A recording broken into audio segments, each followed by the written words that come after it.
Fact 1. At one of the press conferences, an FBI representative publicly stated that during negotiations with David Koresh, the leader of the Davidians, an agreement was reached that the people would peacefully leave the building. However, Koresh suddenly changed his mind, claiming he heard the voice of God telling him to stay and wait. Steve, I want him to come out. I understand. When does he plan to come out? He said his God says that he is to wait. How long? How long does he... Look. He says that he did not fulfill his promise to leave immediately with his followers because God told him to wait. Do you people believe that Koresh is actually talking to God? Koresh believes he's talking to God. This fact, strangely, aligns with one of the steps in Smirnov's proposed plan, except that the effect of the supposed voice of God was exactly opposite to the declared result. Fact 2. Smirnov used manipulative techniques to influence human behavior by inserting hidden messages. These commanding messages were recorded on tape and technically altered to conceal their presence from conscious awareness. By bypassing critical analysis in one's consciousness, those commands were directly implanted into subconsciousness, urging a person to carry them out, believing it to be their own conscious decision. To an untrained ear, such technically processed recordings of hidden commands sounded like the squeal of pigs. Now let's return to the Waco siege. As already mentioned, the FBI used psychological pressure techniques on the besieged Davidians, one of which involved loud, irritating sounds. Official FBI reports and eyewitness testimonies state that among the sounds broadcast through loudspeakers were the sounds of animals being slaughtered, including the screams of rabbits being killed. This inadvertently brings to mind the sounds of pig squeals used in Smirnov's mind control experiments. Sound tapes of rabbits being slaughtered, or Nancy Sinatra singing songs, and then they would bring out lights at night, and not that Nancy Sinatra always was that bad, but the ones that she had kept. The point was this: they were trying to have sleep disturbance, and they were trying to take somebody that they viewed to be unstable to start with, and then they were trying to drive him crazy, and then they get mad because he does something that they think is irrational. I don't know if you can hear the noise on this tape, but that's some of the noise being made up there by the compound.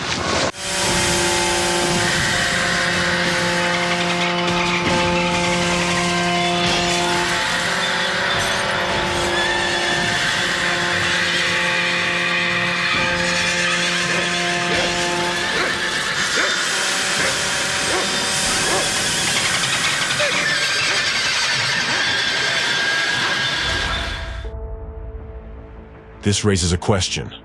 Why would the FBI use such strange sounds for a psychological attack on the Davidians?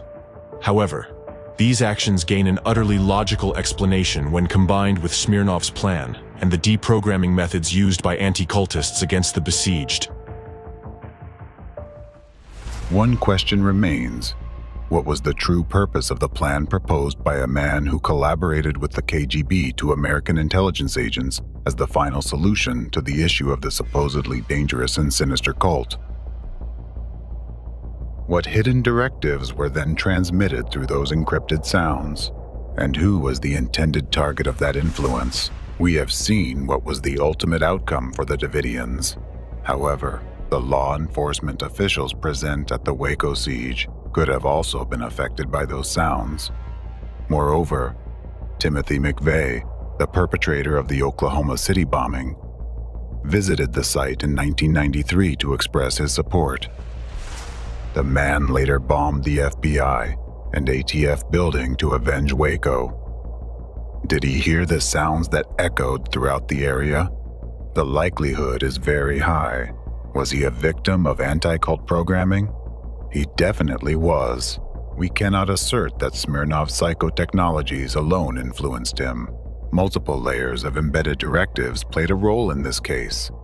Those directives were part of other waves of informational programming launched by different branches of global anti-cultism. In reality, The psychotechnologies used by Smirnov were merely a stone axe, as he himself put it. Far more effective and sophisticated are the hidden manipulative techniques employed by anti-cultists, including puzzle programming, where information codes are embedded in the words themselves and do not require any special technical means.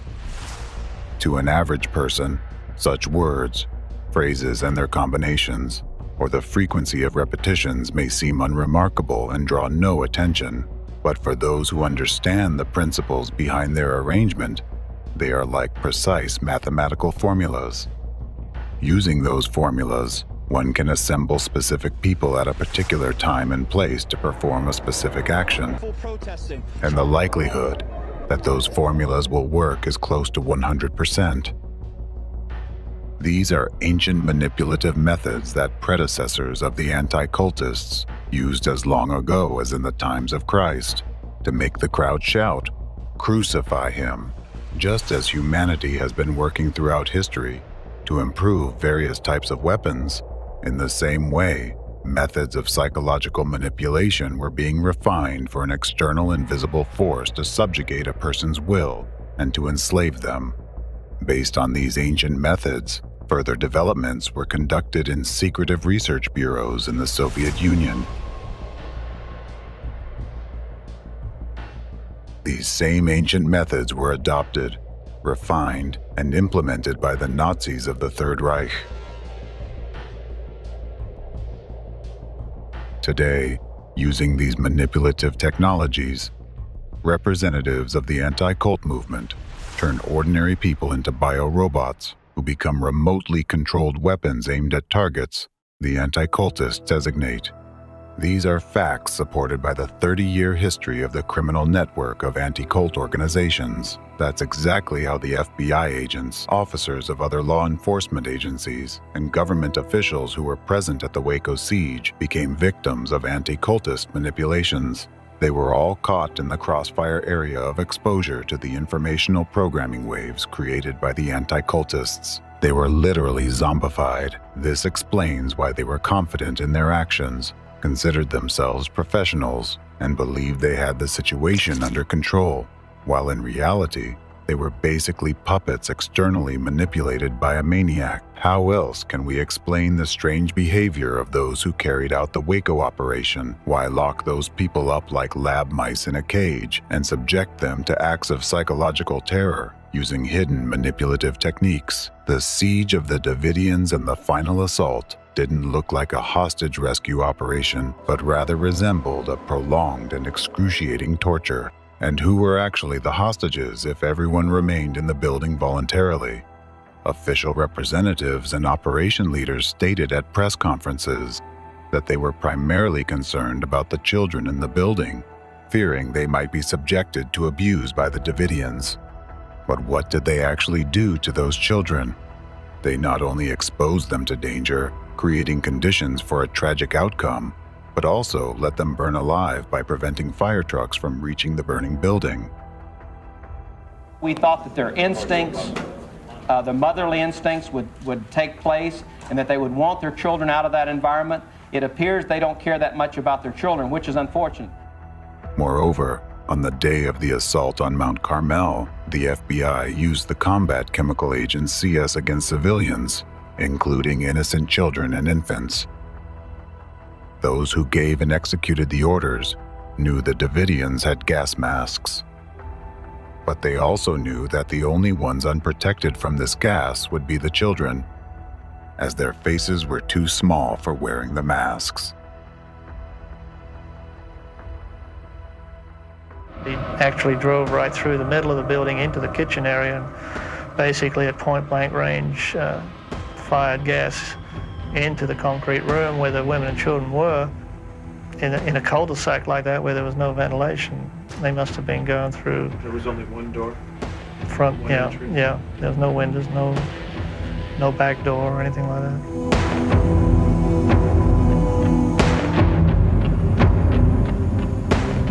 We put massive gas in there.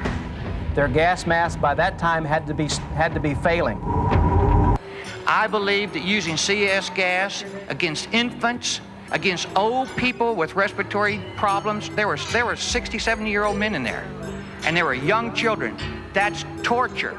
And I can just see those kids barfing, vomiting, screaming, because you can't possibly have a gas mask that'll fit a little kid. Didn't their report say that gas masks don't fit on these babies? That's correct. And didn't they know that? They should have known that. Even small doses of CS, much smaller than those used at Waco, can kill children. In large quantities, this gas causes severe muscle spasms, so intense that they can break bones. The Waco events resembled a torture chamber created for those people by a deranged maniac, where the parents were powerless to act and were forced to watch their children suffocate and suffer from broken bones due to severe muscle spasms, and then to burn alive along with the kids.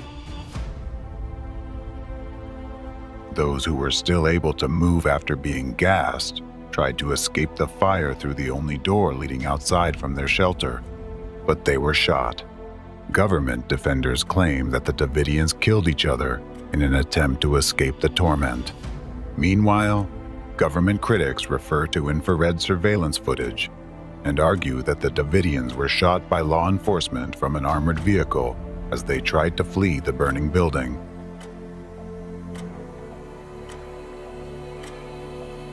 In my rolling on the floor and trying to protect myself from the heat and being in the pitch black, not able to see, that the voices of those behind me screaming kind of got through to me. My God, torturing babies and saying it's part of their job and saying it's okay because their parents were bad.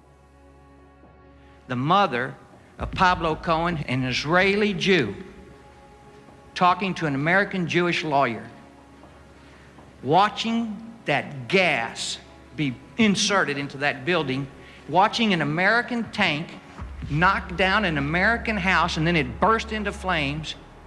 And you imagine the images in an Israeli's mind with the Holocaust survivors in Israel? I couldn't answer. I think you can tell from today, it's not often that I'm without words. But I could not explain to her how that happened, and her answer, her question was, I thought he would be safe in America. The final point of the Waco tragedy was when law enforcement officers raised their flag over the ashes of the burned building and the charred bodies of the deceased, just as one would after winning a battle in the war.